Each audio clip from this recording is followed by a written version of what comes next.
सबको। तो ठीक है साथियों, हम अपना सेशन आज स्टार्ट कर रहे हैं। Retail banking and wealth management के ऊपर जो आपका सब्जेक्ट है उसी के ऊपर बात कर रहे हैं।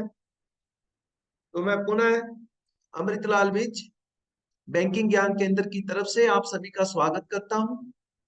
तो साथियों, हमने रिटेल बैंकिंग के ऊपर पहले भी चर्चा करी है। आज हम थोड़ा फास्ट चलेंगे क्योंकि हमारी पीपीटी थोड़ी बड़ी है। तो हम कोशिश करेंगे, देखते हैं आज कितना कवर कर पाते, क्योंकि हमने इसके ऊपर ऑलरेडी काफी चर्चा कर ली है। तो आपको जो चीजें हैं, जो बातें हैं, वो अच्छे से समझ आती चली जाएंगी। तो लेट अस स्टार्ट कि आज हमारे सेशन में क्या है। ठीक है, तो चलिए। तो friends, applicability of retail banking. तो इसकी ज्योग्राफी बेस्ड अप्रोच जो कहता है, आज हम इसकी अप्रोच की बात करेंगे कि रिटेल बैंकिंग की अप्रोच क्या है। तो कहता है कि where retail models are built based on geographies. Geographical based approach कौन सी होती है?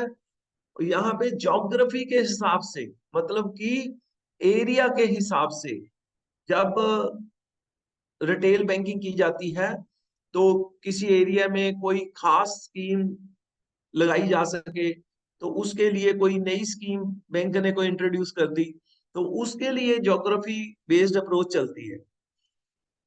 तो हम चलते हैं क्लासिफिकेशन बेस्ड अप्रोच के ऊपर। क्लासिफिकेशन बेस्ड अप्रोच का मतलब होता है कि रूरल के लिए अलग से स्कीम बनती है, सेमी अर्बन के लिए अलग से बनती है, अर्बन के लिए अलग से बनती है, मेट्रो के लिए अलग से बनती है। जैसे रूरल में एग्रीकल्चर प्रोडक्ट्स की ज्यादा डिमांड रहती है, तो उससे रिलेटेड जो रिटेल प्रोडक्ट्स हैं वो बनाए जाते हैं। ऐसे ही अर्बन मेट्रो में मोस्ट ऑफ द जो इंडिविजुअल को सूट करते हैं प्रोडक्ट, वो बनाए जाते हैं, ताकि उनको उन प्रोडक्ट्स का ज्यादा से ज्यादा फायदा हो सके। तो क्या बोलता है कि based strategies are design based on the type of branch. कि ब्रांच की टाइप क्या है, रूरल है, सेमी अर्बन है, अर्बन है, मेट्रो है। This strategy helps in better product structuring for specific types of branches.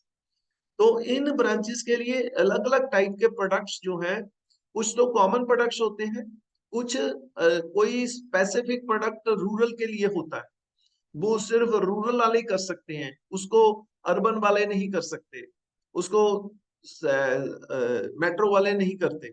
उसमें जैसे कि एग्रीकल्चर सीकेसीसी लोन है, तो अब सीकेसीसी आपको पता है कि रूरल में ही होता है या सेमी अर्बन में होता है। लेकिन अगर हम मेट्रो की बात करें या अर्बन की बात करें, वहां सीकेसीसी बहुत कम होता है। तो कुछ प्रोडक्ट्स जो होते हैं, वो इस प्रकार से क्लासिफिकेशन बेस्ड अप्रोच के साथ बनाए जाते हैं। Most of the public sector banks have not developed any specific business model on the above lines and generally adopt a holistic model based on the corporate objective for retail. कहता है कि ज्यादातर जो पब्लिक सेक्टर बैंक्स हैं, उन्होंने कोई specific business model retail का तैयार नहीं किया। उनका क्या है कि कॉर्पोरेट बैंकिंग के साथ अगर रिटेल चल रहा है देन इट्स गुड, अदरवाइज उसके लिए स्पेसिफिक जतन पहले नहीं किए थे। पहले की बात कर रहा है। तो फिर इन some banks segmented approach is being built in the corporate model but not a stand alone segmented approach। कहता है कि कुछ बल्कि पब्लिक सेक्टर बैंक्स के कुछ बैंकों में सेगमेंटेड अप्रोच हुई, मतलब कि रिटेल वालों को अलग से देखना शुरू किया, जो इंडिविजुअल बारोर थे उनको देखना शुरू किया कारपोरेट मॉडल के साथ ही। कारपोरेट मॉडल के साथ साथ ये नहीं कि अलग से उसको रिटेल का बना दिया, लेकिन कॉर्पोरेट बिजनेस कर रहे थे, मतलब कि कंपनियों को, बड़ी कंपनियों को लोन कर रहे थे। उसके साथ साथ में इन्होंने क्या किया, साथ में रिटेल का काम, रिटेल लोन देने शुरू कर दिए। ऐसे करके अलग से सेगमेंटेड कुछ नहीं किया था। इन ओल्ड प्राइवेट सेक्टर, इन ओल्ड प्राइवेट बैंक्स आल्सो। तो ओल्ड प्राइवेट बैंक्स आप समझते हो कौन से होते हैं? जो 1993 से पहले के बैंक हैं उसको ओल्ड प्राइवेट बैंक्स बोलते हैं, और न्यू प्राइवेट बैंक्स बोलते हैं जो 1993 के बाद के प्राइवेट बैंक्स हैं। जैसे करूर व्यास्य बैंक है जो, वो जहाँ जे एंड के बैंक है, जे जो है, ये 1993 से पहले के बैंक है, इसको बोलते हैं ओल्ड प्राइवेट सेक्टर बैंक। और H D F C, ICIC, इसको बोलते हैं न्यू प्राइवेट सेक्टर बैंक। तो जो न्यू प्राइवेट सेक्टर बैंक है, ओल्ड प्राइवेट सेक्टर बैंक है, उसका डिफरेंशिएट अपने दिमाग में रख, तो यहाँ बात होगी कि ओल्ड प्राइवेट सेक्टर बैंक अभी भी क्या कर रहे हैं। सो कहता है इन old private sector banks also the overall corporate objective for retail is the basis for the model, and segmentation is built in that model only to a limited extent. जो old private sector bank है, public sector bank वालों ने तो retail को इतना पहले देखा ही नहीं था, लेकिन जो ओल्ड प्राइवेट सेक्टर बैंक थे उन्होंने भी क्या किया, बहुत ज्यादा रिटेल के ऊपर जोर नहीं दिया, टू ए लिमिटेड एक्सटेंट, मतलब कि बहुत थोड़ा ध्यान तो दिया लेकिन इतना ज्यादा ध्यान नहीं दिया। लेकिन new generation private sector banks, जो नए प्राइवेट सेक्टर बैंक्स थे, H D F C bank, ICIC bank, a mix of segmented model and classification based model, उन्होंने क्या किया, उन्होंने सेगमेंटेड किया, उन्होंने मिक्स मॉडल चलाया, उन्होंने सेगमेंटेड भी किया और उन्होंने क्लासिफिकेशन बेस्ड मॉडल भी किया। मतलब कि कॉर्पोरेट का भी काम साथ में चलते रहा और रिटेल का भी साथ में उन्होंने अलग से सेगमेंटेड करके किया। Is adopted to capture the retail potential in a structured way in segments where it matters. तो जो नए प्राइवेट सेक्टर बैंक्स थे, मतलब कि H D F C, ICIC, Axis bank, इन्होंने इन्होंने जोर लगाया रिटेल की तरफ, इनको मार्केट दिखाई दिया।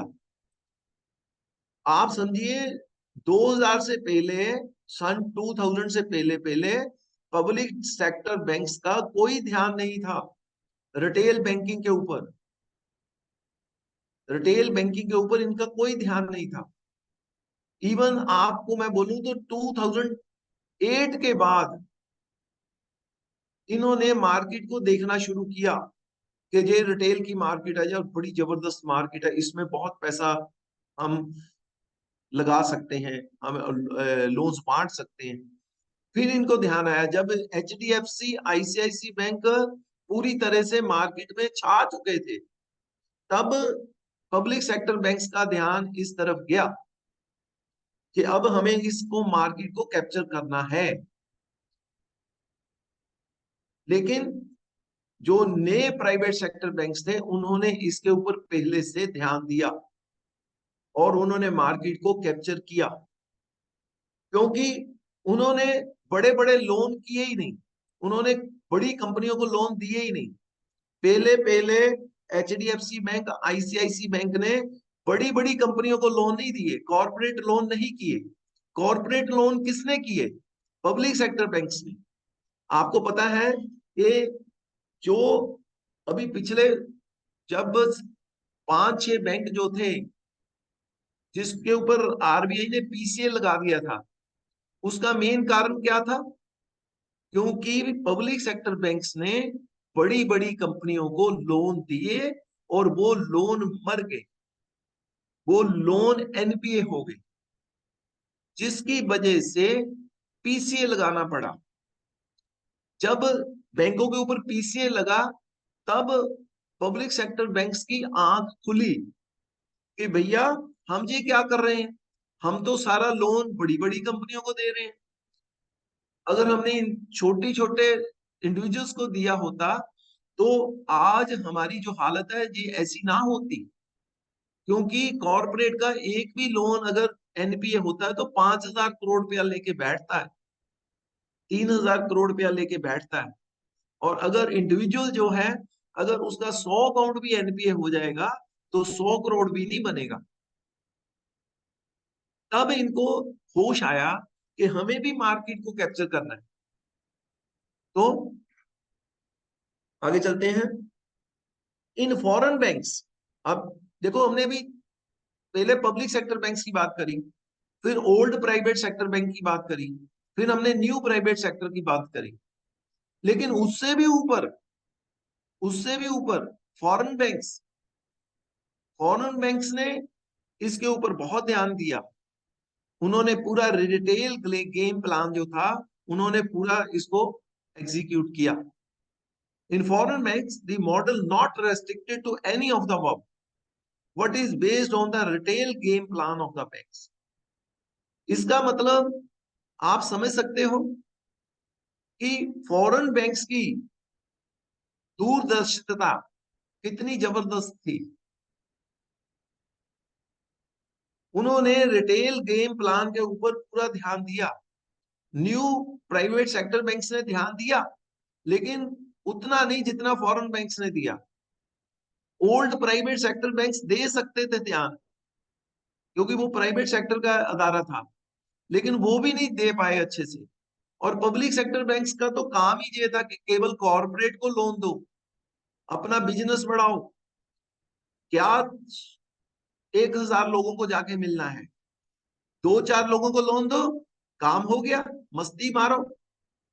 समझ रही बात को कि कॉर्पोरेट लोन को लोन बांटा, बात खत्म। अब हमारा टारगेट पूरा हो गया, अब हमारे को और किसी को लोन बांटने के लिए हमारे पास पैसे ही नहीं है। तो रिटेल लोन उन्होंने उस समय नहीं बांटे, जिसका खामियाजा इनको पीसीए के रूप में बाद में बहन करना पड़ा। जब पीसीए लगा तब इनकी आंख खुली कि भाई हमें तो रिटेल को, अब बहुत सारे बैंकों ने उस समय कॉर्पोरेट लोन ही, बल्कि इनकी मजबूरी हो गई, पब्लिक सेक्टर बैंक्स की मजबूरी हो गई, क्योंकि आरबीआई ने जब पीसीए लगा दिया तो ये कर भी नहीं सकते थे कॉर्पोरेट को लोन, रेस्ट्रिक्शन लग गई। तब इन्होंने रिटेल के ऊपर पूरा जोर दिया, तब इनका रिटेल बढ़ा। तो चलिए आगे चलते हैं। Product models in retail banking. Retail banking में प्रोडक्ट मॉडल कौन कौन से हैं, ध्यान से समझिए आप, क्योंकि इन चीजों को हम ऑलरेडी डिस्कस कर चुके हैं, लेकिन अभी हमें बहुत केयरफुली डिस्कस करना है। तो कहता है retail banking is the process of, retail banking क्या है? कहता है retail banking is the process of selling, ध्यान से समझिए, मल्टीपल रिटेल बैंकिंग प्रोडक्ट्स। जो रिटेल बैंकिंग है उसका मतलब ये है कि भी मल्टीपल रिटेल बैंकिंग प्रोडक्ट बेचने हैं। इसे समझो, मल्टीपल रिटेल बैंकिंग प्रोडक्ट बेचने हैं, मतलब कौन कौन से मल्टीपल रिटेल बैंकिंग प्रोडक्ट कौन कौन से हैं? Deposits, credit cards, insurance, investments and securities. अब ध्यान से समझो इस चीज को, बहुत इंपॉर्टेंट चीज डिस्कस कर रहा हूं। कि बोलता है कि रिटेल बैंकिंग का मतलब ये है कि आपको मल्टीपल प्रोडक्ट बेचने हैं। ये सारे जो प्रोडक्ट लिखे हैं ये रिटेल बैंकिंग के हैं। कौन कौन से? डिपॉजिट्स, जितने डिपॉजिट के प्रोडक्ट हैं, saving, current, fix deposit, credit cards, insurance, investments, mutual fund वगैरह, एंड सिक्योरिटीज वगैरह जितनी भी हैं, ये सारे रिटेल के प्रोडक्ट हैं जो हमें बेचने हैं।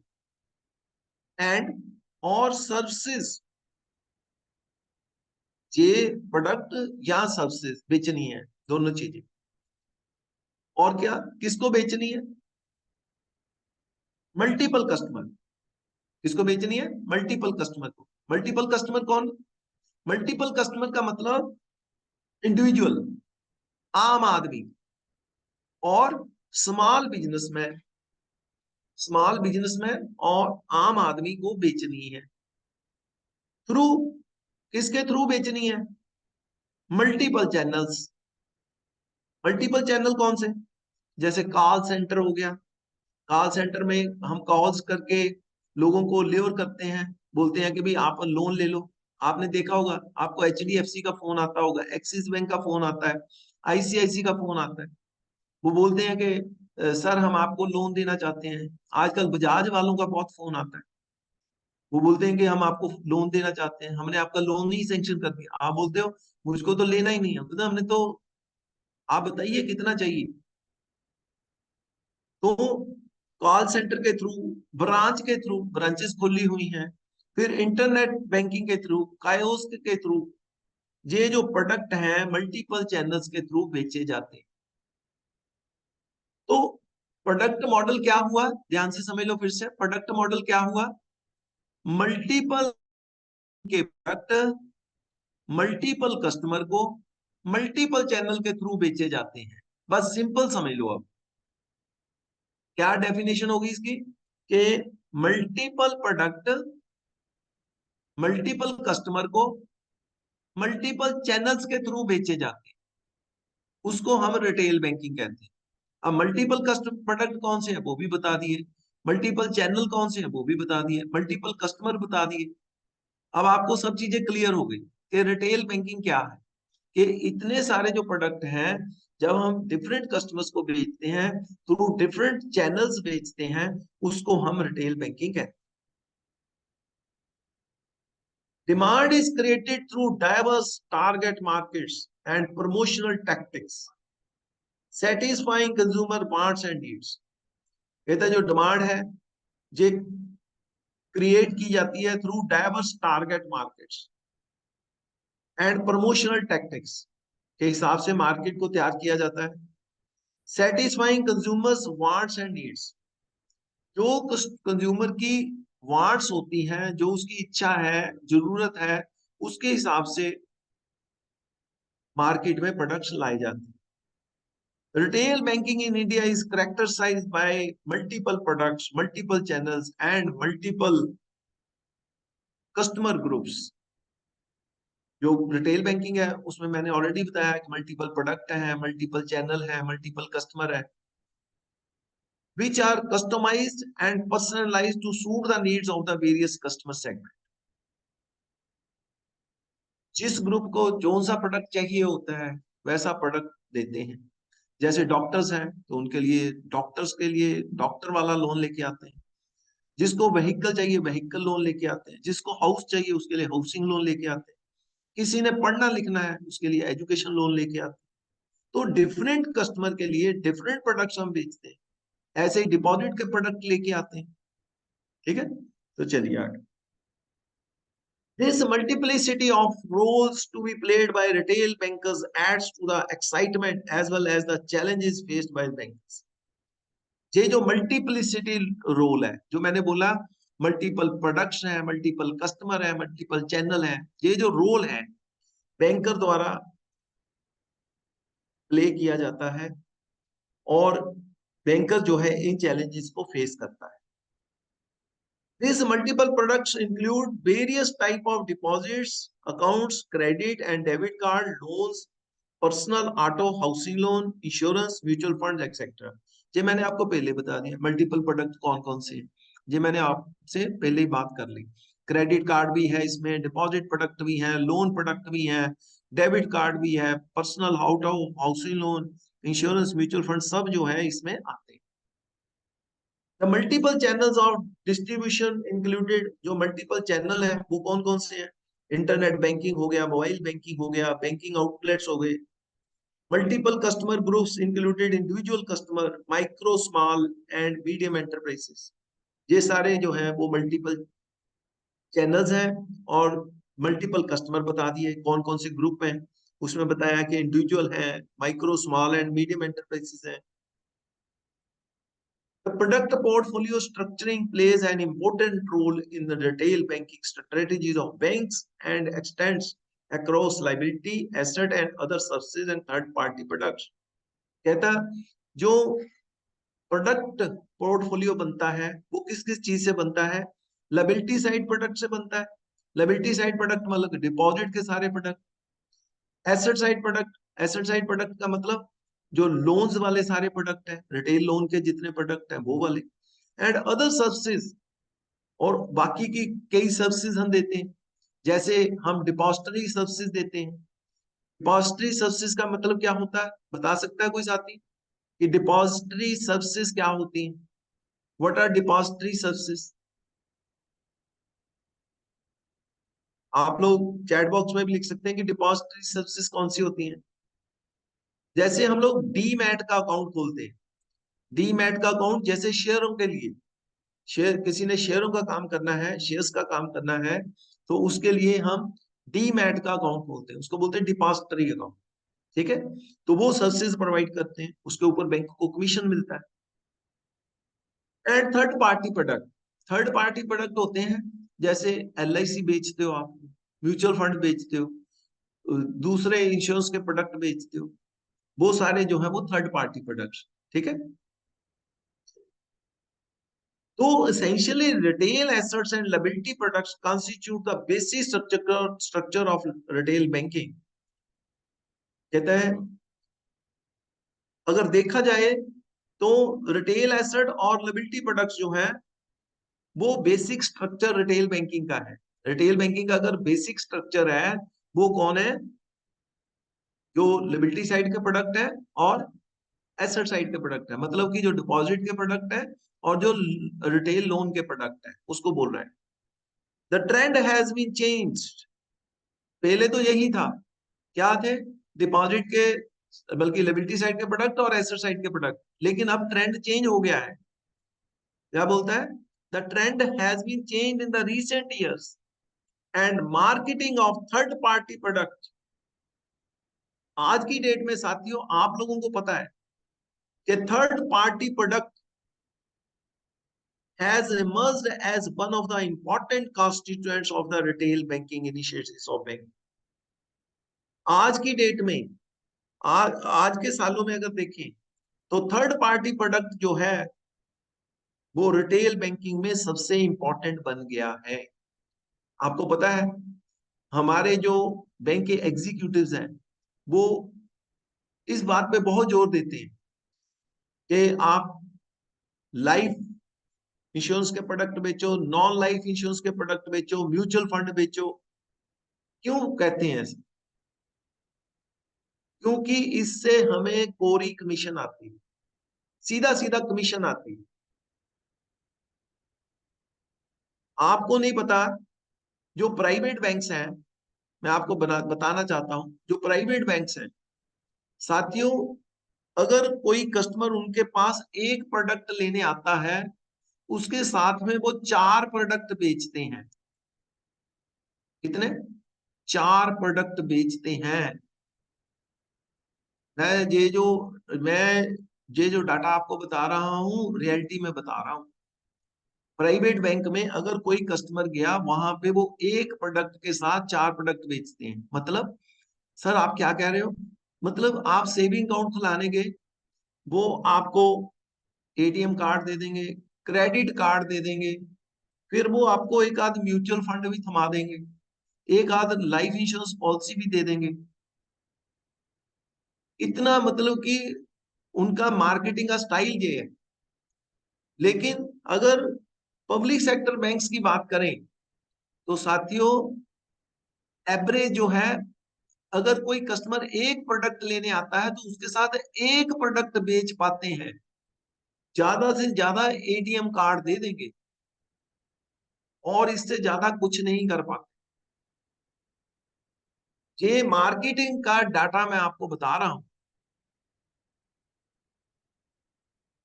तो क्या बोलता है कि रिसेंट ईयर में थर्ड पार्टी प्रोडक्ट जो है has emerged as one of the important constituent।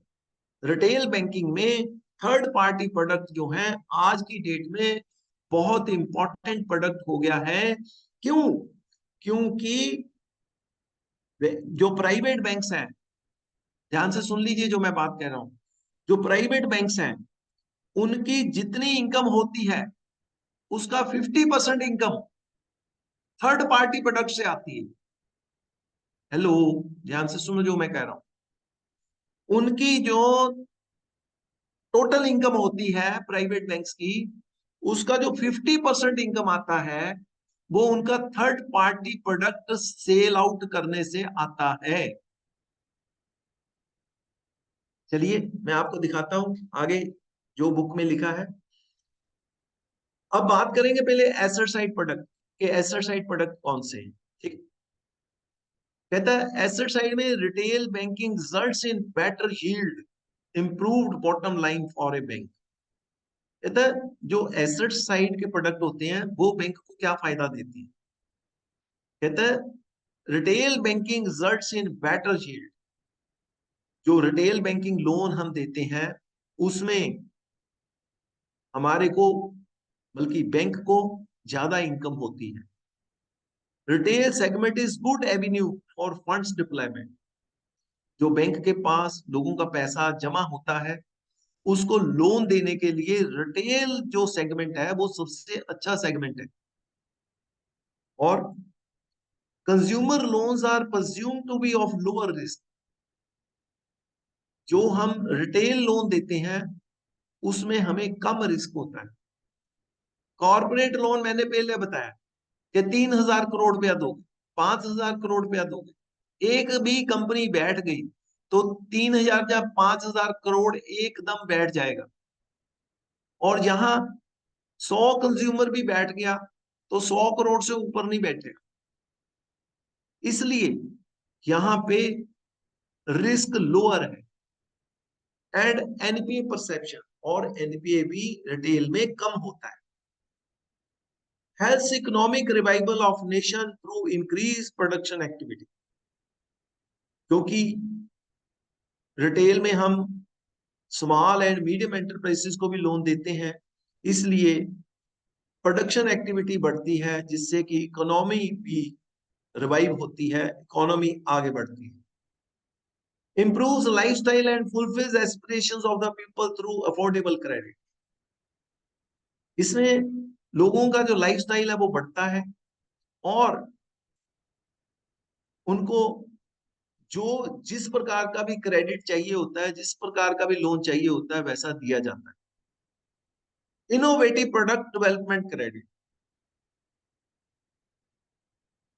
उनको उनके जैसा कस्टमर को प्रोडक्ट चाहिए होता है वैसा प्रोडक्ट बना के दिया जाता है।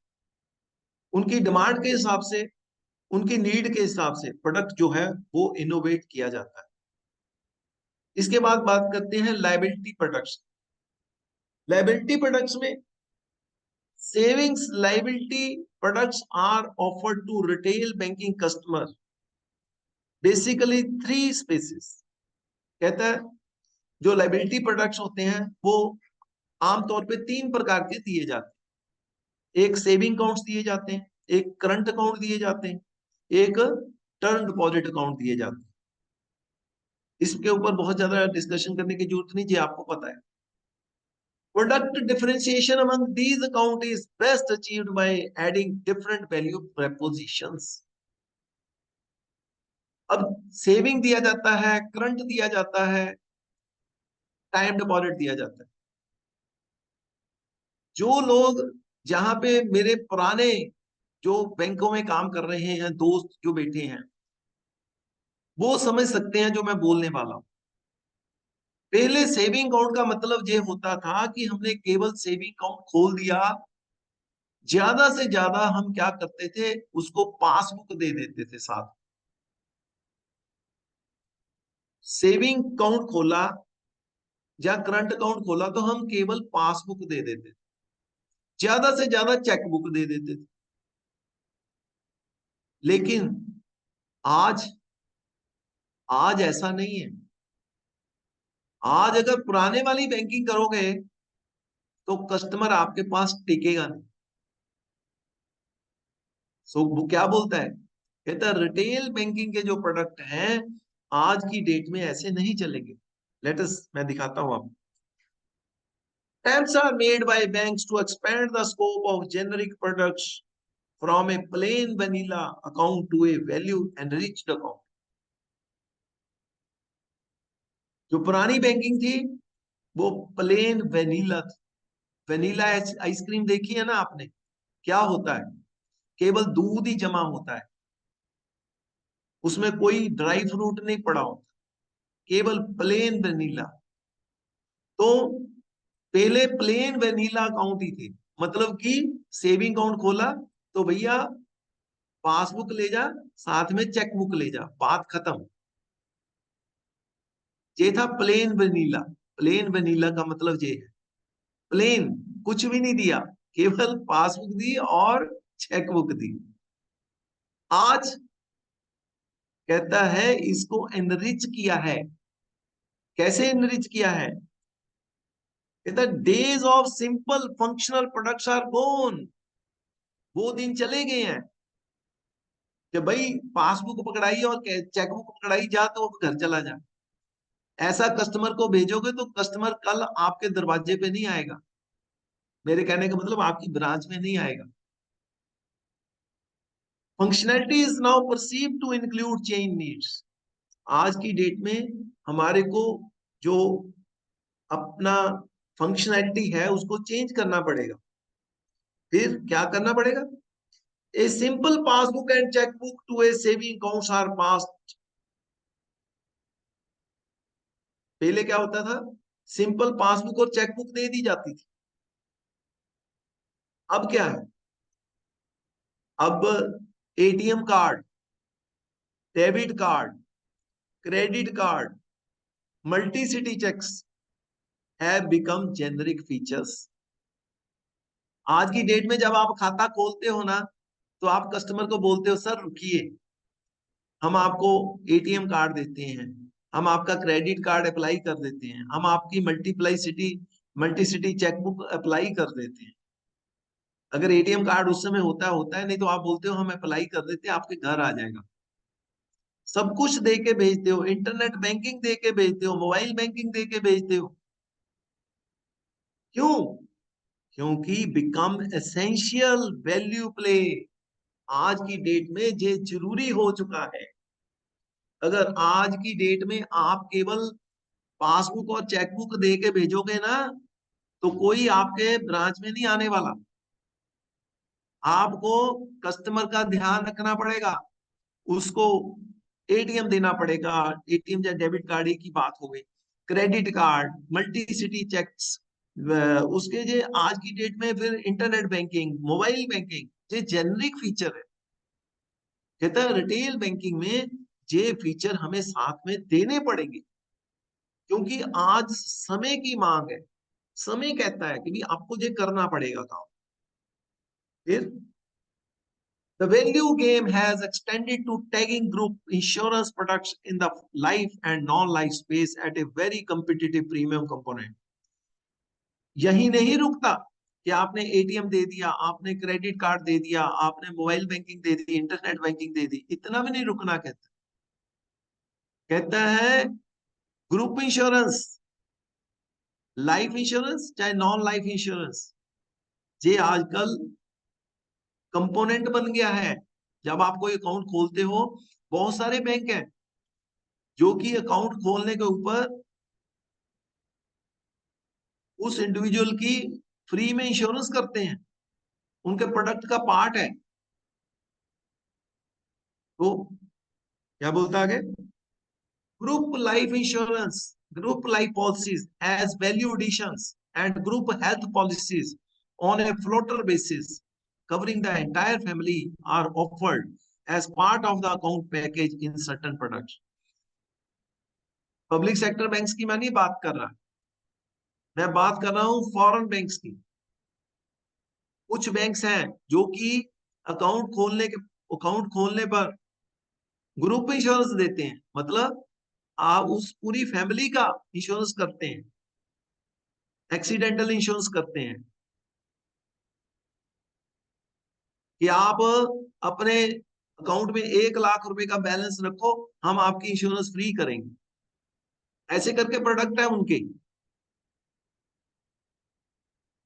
जिसको बोलते हैं ग्रुप लाइफ पॉलिसीज या ग्रुप हेल्थ पॉलिसीज देते हैं वो।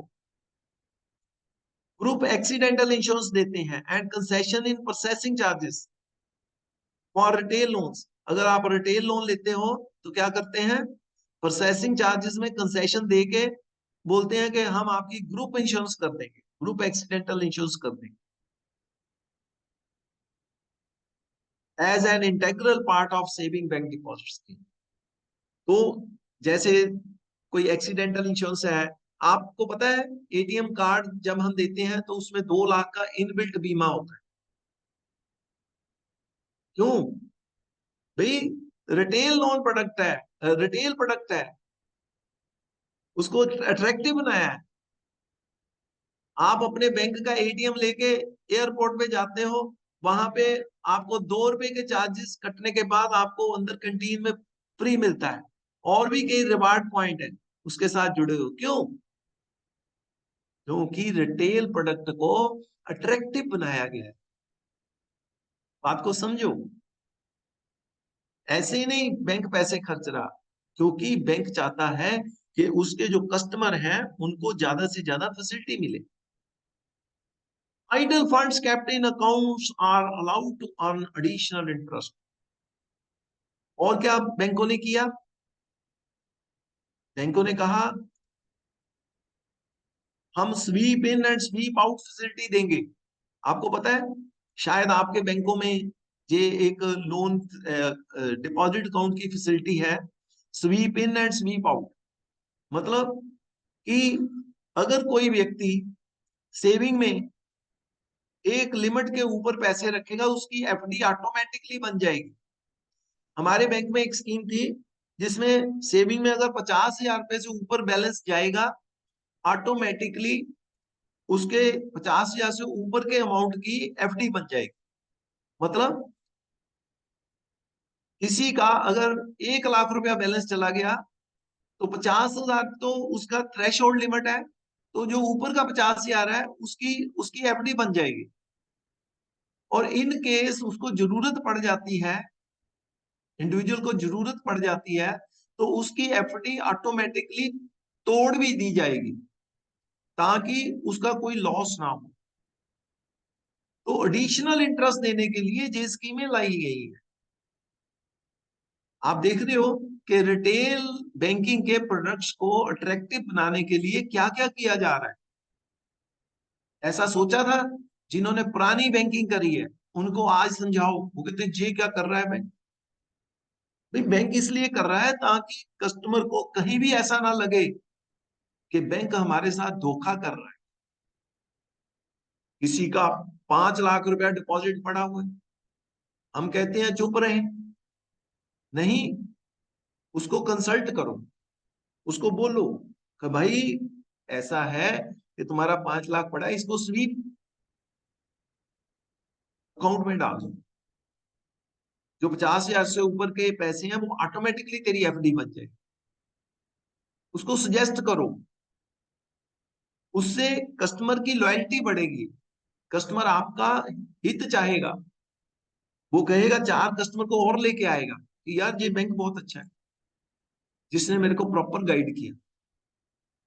बहुत सारे बैंक हैं जो गाइड नहीं करते इस चीज को, वो सोचते हैं कि कस्टमर अपने आप बोलेगा आके तो करेगा। अगर हम अपने रिटेल बैंकिंग के प्रोडक्ट्स, अपनी रिटेल बैंकिंग को बढ़ाना चाहते हैं तो हमें ऑनेस्टी दिखानी पड़ेगी। तो कहता है कि saving account and fixed deposit account above a certain level क्या करते हैं, उसको एडिशनल इंटरेस्ट देते हैं। This increases the earning potential of A deposit balances in saving account. इससे क्या होता है, स्वीप अकाउंट से क्या होता है कि जो व्यक्ति आया है, जिसने अकाउंट खोला है, उसकी इनकम बढ़ जाती है क्योंकि उसको एफडी का इंटरेस्ट मिलना शुरू हो जाता है। In case of current deposit also most of the above features are built in. ऐसा सेविंग में ही नहीं है, करंट अकाउंट में भी स्वीप बैलेंस है, स्वीप इन स्वीप आउट। ये एक थ्रेश होल्ड लिमिट के ऊपर अमाउंट जाएगी तो उसकी एफडी बन जाएगी। सेम जैसे मैंने सेविंग में समझाया वैसे ही करंट में भी। In addition in some banks an auto OD facility is structured as a part of the package. आप करंट अकाउंट खोलते हो, ऑटोमेटिकली आपको एक ओडी फैसिलिटी ऑफर कर दी जाती है। ये मैं पब्लिक सेक्टर बैंक्स की बात नहीं कर रहा, पब्लिक सेक्टर बैंक्स ने अभी ऐसा कुछ नहीं किया, ये मैं प्राइवेट बैंक्स की बात कर रहा हूँ कि जैसे ही आपने करंट अकाउंट खोला, कस्टमर की रेटिंग को देखते हुए वो एक ओडी लिमिट साथ की साथ ही सेंक्शन कर देते कि अगर आपको कभी पैसों की जरूरत पड़े तो आप ओवरड्रॉन कर सकते हो। तो ये रिटेल बैंकिंग का एक और फीचर है। In almost all public sector banks, saving account with ATM debit card are offered as a standard entry. कहता है कि आज की डेट में तकरीबन सभी पब्लिक सेक्टर बैंक्स के जितने भी सेविंग अकाउंट हैं उनके साथ में एटीएम और डेबिट कार्ड साथ साथ ही इशू किया जाता है। Cards are also offered with built in accidental insurance as a group facility. उनको एटीएम कार्ड जो दिया जाता है उसमें भी अगर उनका कोई एक्सीडेंटल डेथ हो जाता है तो उसके लिए क्लेम उसमें इंक्लूडेड रहता है। Sweep facilities and add-on life health cover are offered only in some banks. अब ध्यान से सुनो, जो स्वीप फैसिलिटी है और एड ऑन का मतलब कि स्वीप फैसिलिटी के साथ में कोई हेल्थ कवर भी दिया हुआ है। हेल्थ कवर का मतलब अगर किसी की हेल्थ में कोई प्रॉब्लम आ जाती है तो उसके लिए इंश्योरेंस करके दी है। ये कहता कुछ बैंकों में है, सारी बैंकों में नहीं है, कुछ बैंकों में। मैंने पहले बोला पब्लिक सेक्टर बैंक्स में ये स्कीम नहीं है, लेकिन प्राइवेट बैंक्स जो है, जब फॉरेन बैंक्स जो है वो क्या करते हैं, डिपॉजिट की अमाउंट हैवी रखते हैं। जैसे सिटी बैंक में अकाउंट आपने खोलना हो तो 1 लाख रुपया आपको अकाउंट खोलने का चाहिए। अब 1 लाख रुपए का जो डिपॉजिट लेगा वो हेल्थ इंश्योरेंस ऑफर कर भी देगा तो क्या प्रॉब्लम है? समझ रहे मेरी बात को? तो super saving accounts with value vacant for high value customers are also offered by some banks with specific brandings. कुछ बैंक जो है वो सुपर सेविंग अकाउंट खोलते हैं, कोई कई जो बैंक है वो प्रीमियम अकाउंट खोलते हैं। हमारे जैसे मेरे को जहां तक मेरे अपने बैंक का पता है, सेंट्रल बैंक ऑफ इंडिया में प्रीमियम अकाउंट खोला जाता है जहां पे डिपॉजिट के अमाउंट 50,000 से ऊपर होता है, उसके लिए अलग से फैसिलिटीज दी जाती है। उस कस्टमर को हम प्रीमियम कस्टमर, उसको पर्सनल बैंक बल्कि प्राइवेट बैंकिंग देते हैं। वो जब आता है उसको चाय वाय वगैरह पिला के भेजना है, ऐसे उसमें इंस्ट्रक्शंस है। उसको बर्थडे विश करना है, उसको एटीएम कार्ड भी बढ़िया दिया जाता है। तो ऐसे करके उसमें कुछ फैसिलिटीज है कि एक पर्टिकुलर अमाउंट के ऊपर अगर कोई व्यक्ति हमारे पास अकाउंट खोलता है तो जैसे मैंने बोला सेविंग में प्रीमियम अकाउंट है तो उसमें हम लोग वो फैसिलिटी प्रोवाइड करते हैं। वैसे ही ये उसी फैसिलिटीज की ये बात कर रहे हैं। In current account also the above facilities are offered. Current account में भी ये फैसिलिटी दी जाती है। In addition current account with fixed overdraft facilities also offered by most of the bank. बहुत सारे बैंक हैं जो कि करंट अकाउंट के साथ साथ ओडी फैसिलिटी भी ऑफर करते हैं। In old private sector banks, जो पुराने प्राइवेट सेक्टर बैंक्स हैं, in addition to standard saving accounts add on life cover is offered. उनमें स्टैंडर्ड सेविंग अकाउंट में एड ऑन लाइफ कवर दिया जाता है। जो पुराने बैंक्स हैं प्राइवेट वो साथ में लाइफ कवर भी देते हैं अगर खाता खोलते हो तो। In current accounts also the facilities offered by public sector banks are offered by them also. Current accounts में ये फैसिलिटी जो है पब्लिक सेक्टर बैंक्स के द्वारा भी कहीं कहीं दी जाती है। In new generation private sector bank all the above products are offered by them and the same is the case with foreign banks also. जो नए जनरेशन प्राइवेट सेक्टर बैंक है वो ये सारे प्रोडक्ट जो बताए हैं वो साथ में ऑफर करते हैं और जो फॉरेन बैंक्स है वो भी इसको फॉलो करते हैं। If we scan the products and subsidies across banks, कहता है अगर हम सारे बैंकों की प्रोडक्ट्स को स्कैन करें, स्कैन करने का मतलब क्या होता है, जब हमारी बॉडी स्कैन होती है तो क्या होता है, हमारे अंदर क्या है वो पता चल जाता है। तो यही बोलता है कि अगर हम सारे बैंकों के प्रोडक्टों को स्कैन करें बल्कि उसके भीतर जाके देखें तो क्या होता है, the product differentiation among bank is wafer. जो सभी बैंकों के प्रोडक्ट हैं, अगर उनकी आपस में तुलना की जाए तो उसमें ये पाया जाएगा कि उसमें कोई बहुत ज्यादा डिफरेंस नहीं है, ऑलमोस्ट सेम है। चाहे आप न्यू प्राइवेट सेक्टर बैंक का ले लो, चाहे ओल्ड प्राइवेट सेक्टर बैंक का ले लो, चाहे पब्लिक सेक्टर बैंक का ले लो, चाहे फॉरेन बैंक्स का ले लो, कहता ऑलमोस्ट स्कीम सेम है। फॉर एग्जाम्पल मैं आपको देता हूं एग्जाम्पल, हाउसिंग लोन की स्कीम ले लो। कहता हाउसिंग लोन की अगर आप फॉरेन बैंक्स की देखोगे, आप पब्लिक सेक्टर बैंक की देखोगे, आप न्यू प्राइवेट सेक्टर बैंक की देखोगे, आप ओल्ड प्राइवेट सेक्टर बैंक की देखोगे, ऑलमोस्ट सेम है। उसमें तुलना करना बड़ा ही मुश्किल कार्य है। तो फिर differentiation is the key factor that vary across banks. उसमें अदरवाइज तुलनात्मक किया जाए तो कुछ भी बहुत ज्यादा डिफरेंस नहीं है। लेकिन डिफरेंस क्या है? डिफरेंस है सर्विस का। किसका? अदर देन दैट, मतलब कि आपस में तुलना करो प्रोडक्ट की, कोई तुलना में कुछ दिखाई नहीं देगा। रेट ऑफ इंटरेस्ट कितना है? 0.05 का डिफरेंस सभी में, बाकी सब चीजें सेम, केवल इंटरेस्ट का ही देखते हैं हम लोग। 0.05, 0.10 लगा लो, 0.15 लगा लो यार, है ना। इससे ज्यादा तो नहीं होता आपस में। रेट ऑफ इंटरेस्ट का इतना डिफरेंस लगा के चलो, बाकी सब चीजें सेम होती है, सारी लोन प्रोडक्ट सेम है। लेकिन फर्क किस बात में है, डिफरेंस किस बात का है? टेक्नोलॉजी का, प्रोसेस डिलीवरी का, देने का तरीका, and ease of access separate man from voice. मतलब यही चीज जो टेक्नोलॉजी, डिलीवरी प्रोसेस, उनकी एफिशिएंसी, ये डिफरेंस करती है। कैसा डिफरेंस करती है? Man from boys. एक तो बॉयज होते हैं, एक मैन होते हैं। बॉयज को और मैन का डिफरेंस आप समझ लीजिए। बॉयज कैसे होते हैं, मैन कैसे होते हैं, वो डिफरेंस है। आप जहां से एक बात समझ पाओ, मैन एक्सपीरियंस होते हैं। जिस प्रकार से प्रोडक्ट आपको मैन दे सकते हैं, वैसे बॉयज नहीं दे सकते।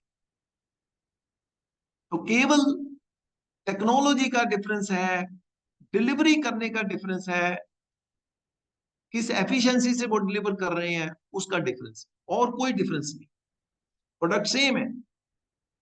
हेलो, मेरी बात को समझ रहे हो सभी साथी? कि प्रोडक्ट का डिफरेंस कुछ भी नहीं है, बिल्कुल थिन डिफरेंस है। जितना वेफर होता है ना थिन, वैसा डिफरेंस है, बिल्कुल थोड़ा डिफरेंस है। लेकिन टेक्नोलॉजी का बहुत डिफरेंस है, डिलीवरी का बहुत डिफरेंस है। आपके यहाँ कोई हाउसिंग लोन लेने आ गया, उसको एक महीना हमने इधर उधर ही दौड़ा दिया, और कहीं न्यू प्राइवेट सेक्टर में चला गया, या कहीं फॉरेन बैंक में वो उसने कदम रख दिया, तो उसका एक वीक में काम हो जाता है, विद इन 1 वीक उसको लोन दे दिया जाता है। ये डिफरेंस है। अब मेरी बात को समझो, एग्जाम्पल जो मैं दे रहा हूं, क्यों इतना डिफरेंस है? क्योंकि टेक्नोलॉजी उनके पास बड़ी फास्ट टेक्नोलॉजी है, फास्ट टेक्नोलॉजी है, एफिशिएंसी बहुत है, वहां पे रिस्पॉन्सिबिलिटी फिक्स है, वहां पे मैन पावर फुल है।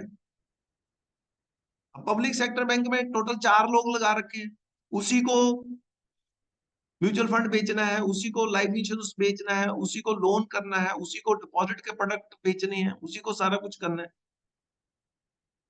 अब वहां एफिशिएंसी क्या करेगी? रोएगी।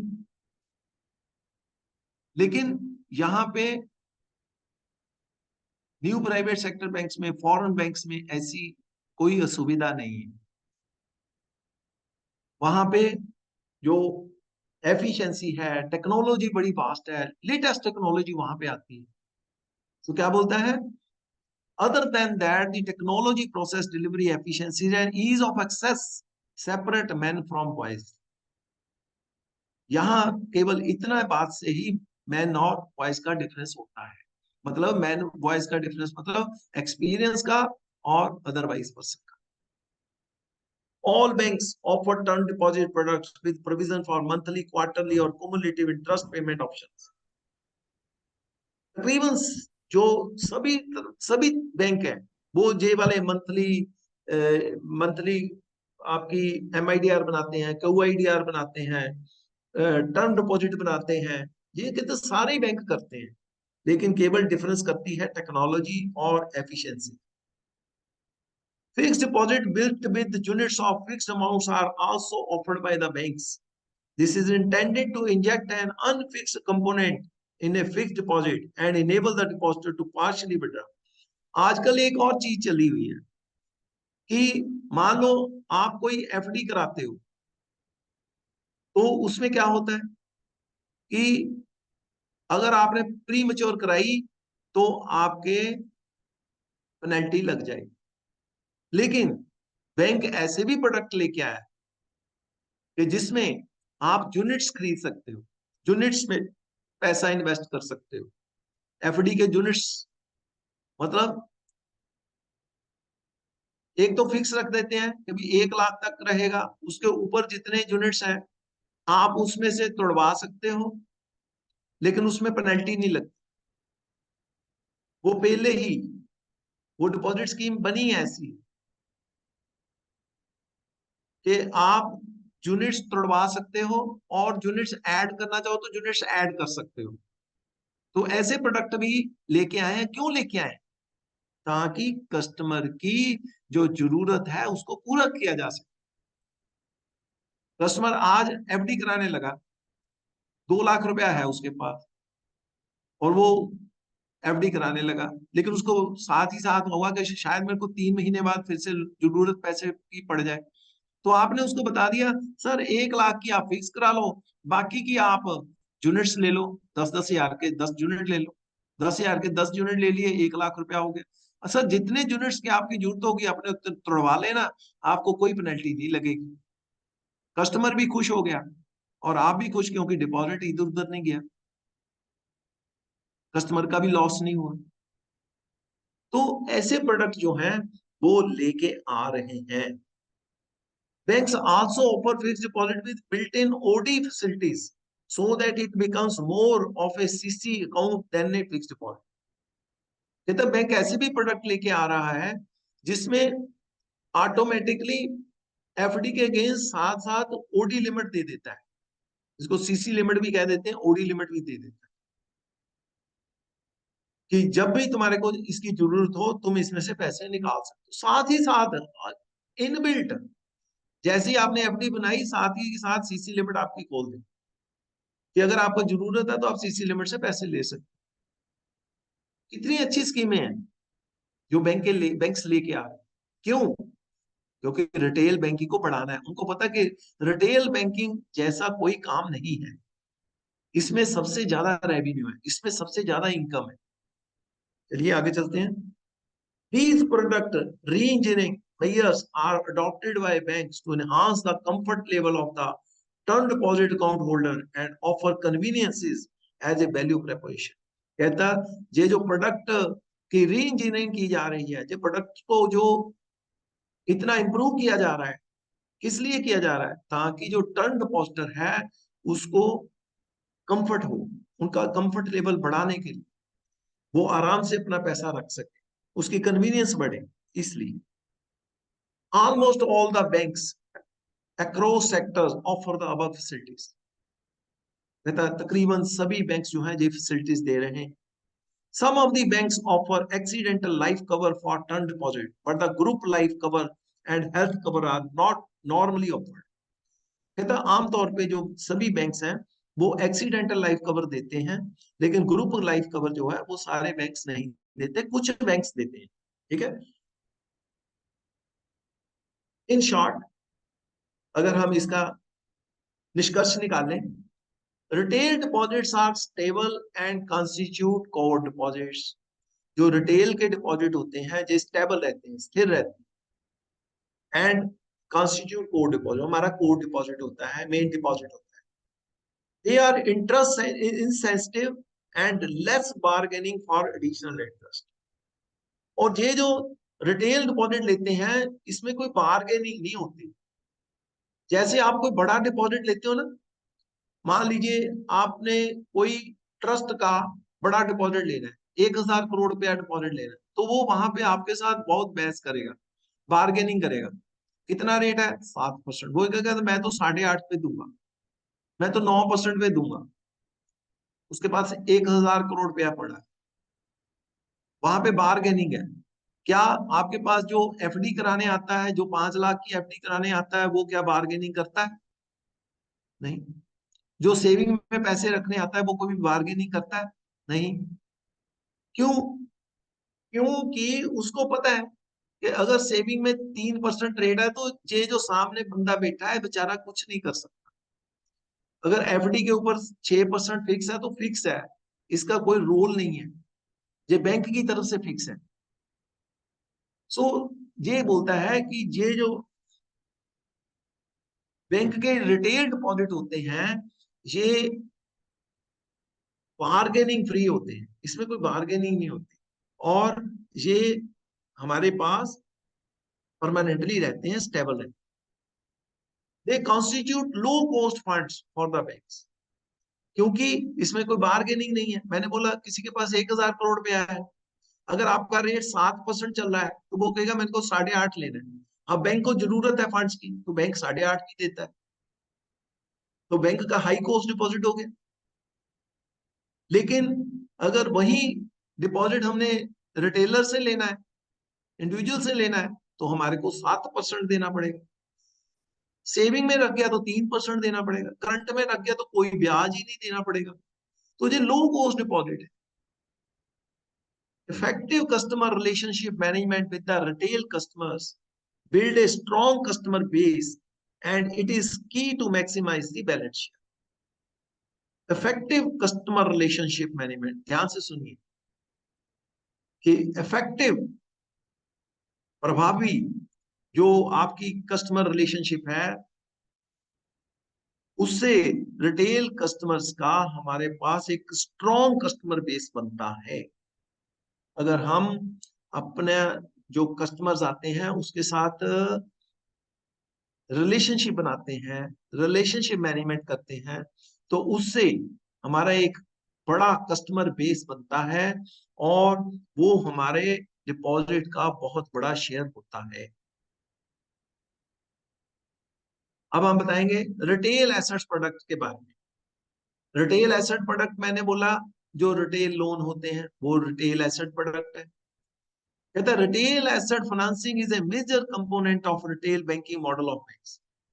जो रिटेल एसेट फाइनेंस करते हैं, जो रिटेल लोन करते हैं, वो मेजर कंपोनेंट है रिटेल बैंकिंग का। In fact retail loans are the backbone of the revenue streams of the bank. अगर सही देखा जाए तो जो रिटेल लोन है वो हमारी इनकम की बैकबोन है, मतलब कि रीढ़ की हड्डी है। जो रिटेल लोन से इनकम आती है वो हमारे बैंक की रीढ़ की हड्डी है, मतलब कि बैकबोन है, वहीं से हमारे को मेन इनकम आती है। In any customer expansion strategy retail loan is backed as the main attraction uniformity by all banks. कहता है किसी भी कस्टमर एक्सपेंशन, बल्कि जहां हम कस्टमर का को एक्सपेंड, बल्कि कस्टमर को एक्सपेंशन देना चाहते हैं, बल्कि जहां पे हम ग्राहकों को बढ़ाना चाहते हैं, retail loan is backed as the main attraction. वहां पे हम रिटेल लोन को ज्यादा अट्रैक्टिव बनाते हैं, ज्यादा आकर्षित बनाते हैं। क्या करते हैं? बहुत सारे बैंक हाउसिंग लोन का इंटरेस्ट बहुत गिरा देते हैं, क्योंकि तकरीबन लोगों ने एक पैरामीटर रखा हुआ है कि हाउसिंग लोन का इंटरेस्ट रेट क्या है। जैसे ही बोला कि भाई सभी बैंकों से कम है, तो क्या करते हैं, लोगों को विश्वास हो जाता है कि इस बैंक का काम बिल्कुल ठीक है। तो कहते हैं सभी बैंक जो है वो रिटेल लोन प्रोडक्ट्स को अट्रैक्टिव बनाते हैं। कैसे कैसे अट्रैक्टिव बनाते हैं? द्वारका प्रसाद जी कुछ कहना है आपने? मैं कुछ नहीं कहना सर। अच्छा, ओके, आपका माइक खुल गया था, okay, no problem, okay, no problem. तो कैसे प्रोडक्ट को अट्रैक्टिव बनाते हैं? कहता है पहली बात तो प्रोडक्ट को अट्रैक्टिव बनाते हैं, प्राइस को कम रखते हैं, प्रोसेस को फास्ट करते हैं, डिलीवरी इनोवेशंस की उनको देने का तरीका जो है प्रोडक्ट को टाइम कंज्यूमिंग तो नहीं है, ज्यादा ज्यादा पेपर वर्क वाला तो नहीं है, ऐसे करके उसको अट्रैक्टिव बनाते हैं, हर तरफ से अट्रैक्टिव बनाते हैं। Are receiving constant attention in the retail asset side. जो रिटेल एसेट साइड प्रोडक्ट है, जो रिटेल लोन है, वो अट्रैक्ट करते हैं इनको कि प्राइस को, उसकी इनोवेशन को, उसकी अदर स्ट्रेटेजीज को, जो मैंने बोला प्राइस को, प्रोसेस को, डिलीवरी को, इन सब चीजों को वो देखते। Cross selling and product bundling opportunities are always structured and implemented around retail asset product. Retail asset product जब हम बेचते हैं उसके साथ साथ में हम क्रॉस सेलिंग करते हैं। मैंने बोला जो प्राइवेट सेक्टर है वो, आप एक अकाउंट खोल के आते हो तो साथ में 4 प्रोडक्ट बेचते हैं आपको। वही बात करने जा रहे हैं कि बंडलिंग करते हैं कि भाई रिटेल लोन जब देना है उसके साथ साथ में इस व्यक्ति को क्या क्या चिपकाना है, क्या क्या साथ में देना है। दी फोकस इज सो हाई, इसके लिए जो फोकस है वो कितना हाई हो चुका है। Some banks retail assets constitute as high as 40 to 45% of the total asset। मतलब कि टोटल लोन जो बांटते हैं उसका 45% जो है रिटेल लोन होता है। जो अच्छे बैंक्स हैं उनका रिटेल लोन बहुत तो ज्यादा है, उनका परसेंटेज बहुत ज्यादा है। अगर मैं HDFC के रिटेल लोन्स का बताऊं तो आपको जान के हैरानगी होगी कि अप्रोक्सीमेटली 60 to 65% उनके रिटेल लोन है। ICICI bank, HDFC bank 60 to 65% उनके रिटेल लोन है। तो कहता है कि अगर हम सभी बैंकों का फोकस देखें रिटेल लोन के ऊपर, तो उनके जो टोटल लोन होते हैं उसका 40 to 45% जो है वो रिटेल लोन को होता है। इसको अट्रैक्टिव इसलिए ज्यादा बनाया जा रहा है। The main advantage is the stability of the asset base because of the large customer base। कहता है कि इसका सबसे बड़ा जो एडवांटेज है, जो सबसे बड़ा लाभ ये है कि यहाँ स्टेबिलिटी बहुत है। स्टेबिलिटी कैसे? स्थिरता। किस बात की स्थिरता? कि लोन जो है वो कम एनपीए में जाते हैं, लोन का अमाउंट कम एनपीए में जाता है। मतलब मैंने फिर वही बात बोलूंगा कि एक जो बड़ी कॉर्पोरेट है उसको अगर हमने 5,000 करोड़ लोन दिया है, अगर वो बैठ जाता है, एनपीए हो जाता है, और इधर अगर हमारा 100 अकाउंट भी एनपीए हो गया, तब भी हमारा 100 करोड़ जाएगा। ज्यादा से ज्यादा बोल रहा हूं। लेकिन वहां एक ही पार्टी बैठेगी कॉर्पोरेट में तो 5,000 करोड़ रुपया लेके बैठ जाएगी, वो एनपीए कर देगी और बैंक को भी बिठा देगी साथ साथ। तो ये बोलता है कि इसका सबसे बड़ा एडवांटेज ये है कि stability of the asset base. जो रिटेल लोन है उसकी स्टेबिलिटी है क्योंकि यहाँ कस्टमर बेस बहुत बड़ा है। अदर इंपॉर्टेंट रीजंस आर, बाकी और जो इंपॉर्टेंट रीजंस है वो क्या है? Are the better spreads in income. मतलब यहाँ पे इनकम भी ज्यादा है। इनकम ज्यादा कैसे है? कि स्प्रेड काफी, क्योंकि कॉस्ट ऑफ डिपॉजिट पड़ती है हमारे को 5% और हम लोन देते हैं 9%, तो हमारा स्प्रेड ज्यादा है। इसलिए रिस्क डाइवर्सिफिकेशन, रिस्क भी कम है क्योंकि डाइवर्सिफाई कर दिया। कहीं एक पार्टी को 5,000 करोड़ दिया, कहीं 10,000 पार्टियों को 5,000 करोड़ दिया। And scope for capturing additional revenue streams from other revenues. जब हमने लोन्स 10,000 लोगों को बांटे तो हमारे पास जो हम रिटेल के प्रोडक्ट हैं, बाकी के mutual fund, depository account, life insurance product, non life insurance product, health product, वो बेच सकते हैं 10,000 लोगों को। वो फायदा है। The standard retail asset products offered by banks are, जो आमतौर पे जो रिटेल एसेट प्रोडक्ट जो बैंक देता है वो होते हैं, हाउसिंग लोन होता है, कंज्यूमर ड्यूरेबल लोन होते हैं, कार लोन होते हैं, क्रेडिट कार्ड होता है, मॉर्टगेज लोन होते हैं, पर्सनल लोन होते हैं। ये इस प्रकार के लोन जो है हम बांटते हैं। अदर रिटेल लोन्स इंक्लूड, बाकी और जो लोन देते हैं, loan against rental receivable, salary overdraft, loan against securities, loan for traders in the personal segment, इस प्रकार के लोन भी हम रिटेल लोन में देते हैं। Retail loans are also structured by some banks to target specific professional segment. जो retail loan है और भी जो कुछ प्रोफेशनल्स को भी दिए जाते हैं, जैसे डॉक्टर्स हो गए, आर्किटेक्चर्स हो गए, एडवोकेट हो गए, to finance their professional requirement, कि जो उनकी प्रोफेशनल रिक्वायरमेंट होती है उसके लिए अगर उनको कोई लोन चाहिए तो वो लोन भी हम देते हैं। Almost all the banks extend the standard retail asset products to the customer and prospects. आम आमतौर पे सभी बैंक्स जो हैं वो रिटेल एसेट प्रोडक्ट्स जो हैं वो सबको देते हैं। They also extend most of the other retail assets mentioned above. वो बाकी की भी जो रिटेल एसेट्स होती हैं वो भी उनको प्रोवाइड करते हैं। Some banks have special schemes for small traders in the personal segment and also schemes for extending loan OD facility against cars, house for enhancing their equity. वो सारे जो हैं कॉम्बो पैक देते हैं, जैसे आपने हाउसिंग लोन लिया, हाँ साथ में वो कहते हैं एक हाउसिंग लोन के साथ आपको जी ओडी लिमिट बना दी। जहाँ आपने हाउसिंग लोन लिया, 1 साल के बाद हाउसिंग लोन आपका 1 साल हुआ तो साथ में आपको एक ओडी लिमिट साथ में दे देते हैं। किस लिए दे दीजिए? आपने जी इसको रेनोवेट करना है, आपने पर्दे लगवाने हैं, आपने फर्नीचर लेना है, आपने कुछ लेना है, तो आपको साथ ही साथ और लोन दे दिया जाता है। तो ये तकरीबन सभी बैंक्स में चल रहा है। Cars, house which do not have a loan tag already will be considered for OD facility against the market value. As already stated, retail loans are the bread and butter of retail banking spaces for banks. आज की date में जो retail bank है वो banking का bread and butter है, मतलब कि मेन इनकम का साधन है। And banks vie with one another in designing, marketing and expanding the retail asset space.